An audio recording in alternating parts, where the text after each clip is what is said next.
الرحیم اللہم صلی علی محمد وعلی آل محمد کما صلیت علی ابراہیم وعلی آل ابراہیم انک حمید مجید۔ دوستو، بہت سارے میرے ینگ دوست، چھوٹے بھائی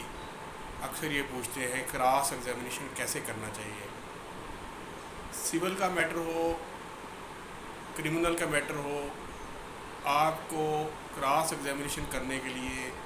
جو سب سے اہم چیز ہے وہ اپنے کیس کے فیکٹس کا، مثلاً آپ کرمنل کیس کا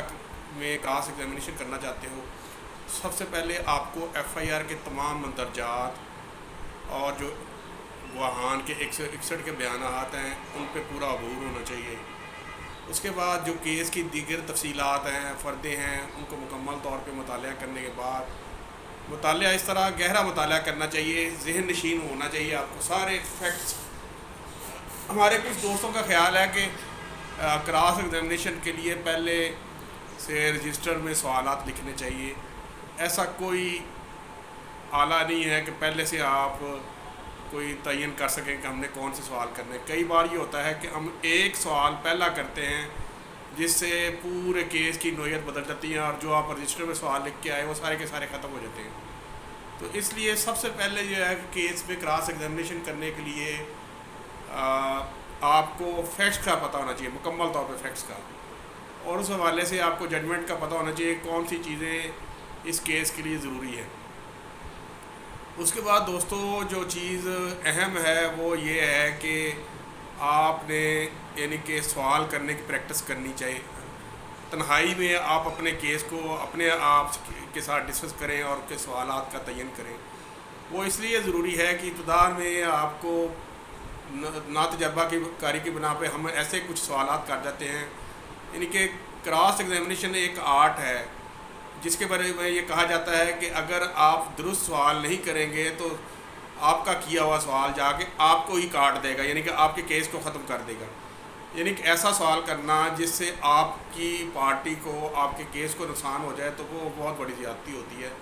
تو اس لیے سوال کرنا سوچ سمجھ کے کرنا چاہیے کہ ہم کر کیا رہے ہیں۔ سوال میں سب سے پہلے دیکھنا یہ ہوتا ہے کہ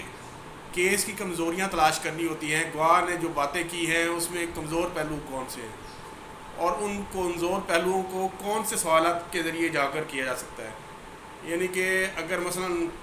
آپ گواہ کی وراستی کو چیلنج کرنا چاہتے ہیں تو جو اس کا کردار ہے اس کو ہٹ کریں گے، یعنی کہ ڈائریکٹلی ہٹ نہیں کریں گے بلکہ اس کے کردار کی کمزوریوں کو ہٹ کریں گے، یعنی کہ بطور ثبوت اس کے کردار کو سامنے لائیں گے کہ آپ نے فلانے موقع پر فلانی بات کی تھی یا فلانے موقع پر فلاں عمل کیا تھا جو کہ آپ کو جھوٹا ثابت کرتا ہے۔ اچھا، اس کے بعد اگر آپ گواہ کی موجودگی کو چیلنج کرنا چاہتے ہیں یا گواہ کی موجودگی کی جسٹیفیکیشن کو چیلنج کرنا چاہتے ہیں تو آپ گواہ کے وہ کمزور پہلوؤں کو دیکھیں گے کہ وہاں گواہ کی موجودگی کس طرح ہوئی ہے اور اس موقع پہ اس کو کہاں ہونا چاہیے تھا۔ یہ پوری تیاری کے بغیر ممکن نہیں۔ تو میرے دوستو،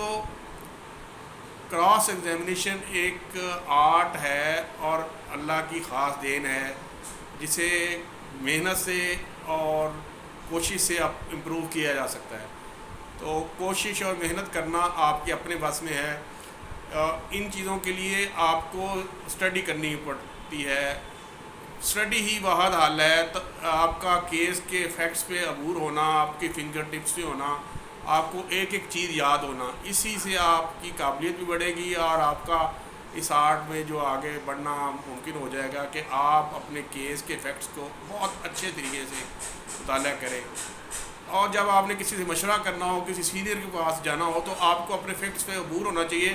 جس سے آپ کو مشورہ کرنے میں آسانی ہو جاتی ہے اور وہ جو سینئر ہے اس کو بھی کیس کی پیچیدگیوں کا علم ہو جاتا ہے، جس سے وہ آپ کی بہتر رہنمائی کر سکتا ہے۔